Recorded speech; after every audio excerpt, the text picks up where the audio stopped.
Hello and welcome to my channel, Kaylee Creations. I'm Kay and I have a Halloween ornament to share with you today.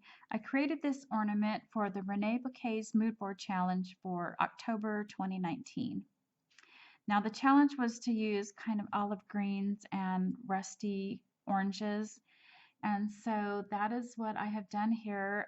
The camera is really not picking up the green. It's looking very gray, but it is kind of a grayish olive green, but it is a green.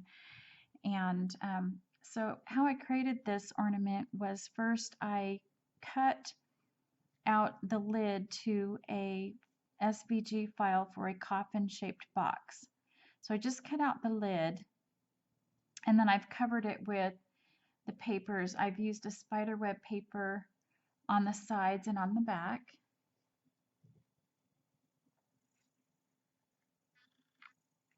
And then on the inside, I've used a sword pattern, a Gothic sword pattern. It's got an olive green background with the orange swords in the background. And I've also used, so once I put the papers in and cut the papers to fit, then I placed the skeleton in.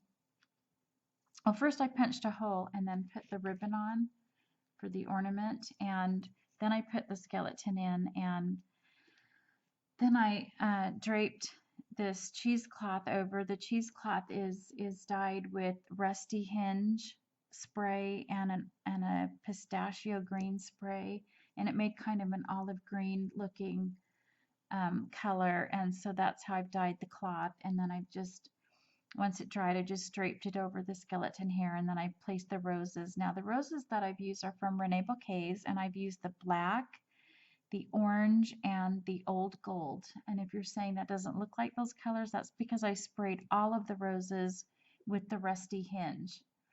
And I just wanted it to have more of a rusty feel and an old,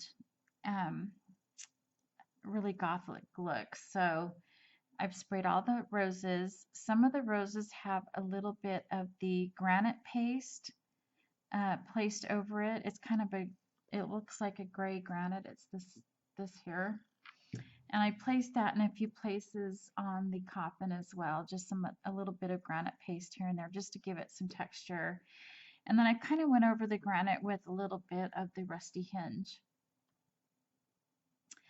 And the skeleton, his arms did not bend here at the elbows, so I had to break his arms off. And then once I put the sword on, then I glued his arms back on.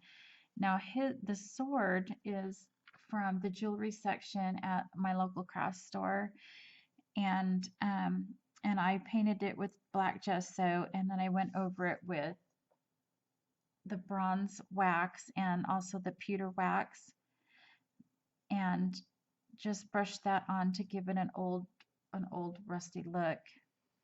And then I did kind of go over the skeleton and everything with that rusty hinge spray. I just dipped my paintbrush into it and then just brushed it on here and there on the skeleton and on the sword.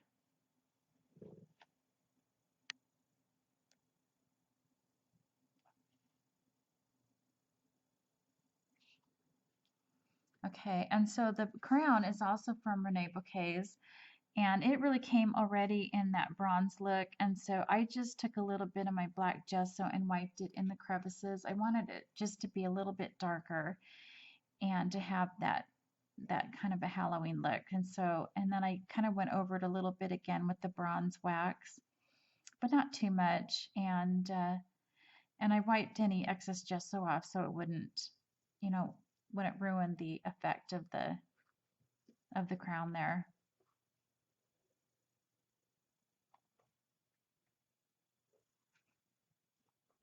And then I've also used this Tim Holtz word band, and I also painted the letters with the black gesso and then kind of wiped over the surface so that the letters would be black.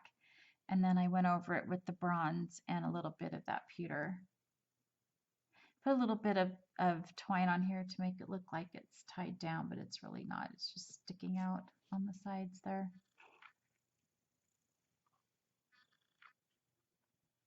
I added a couple roses up here on the top. And then the last thing I did was add the spiders. I did paint them with black gesso even though they were already black, and that was then I was able to go over it with a little bit of the bronze wax and a little bit of that rusty hinge that I dipped my paintbrush into and painted everything.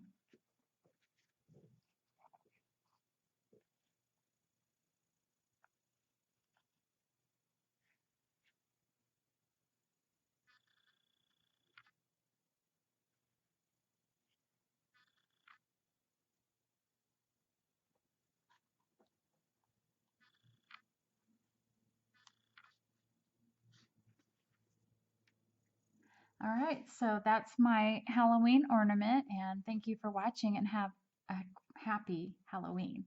Bye.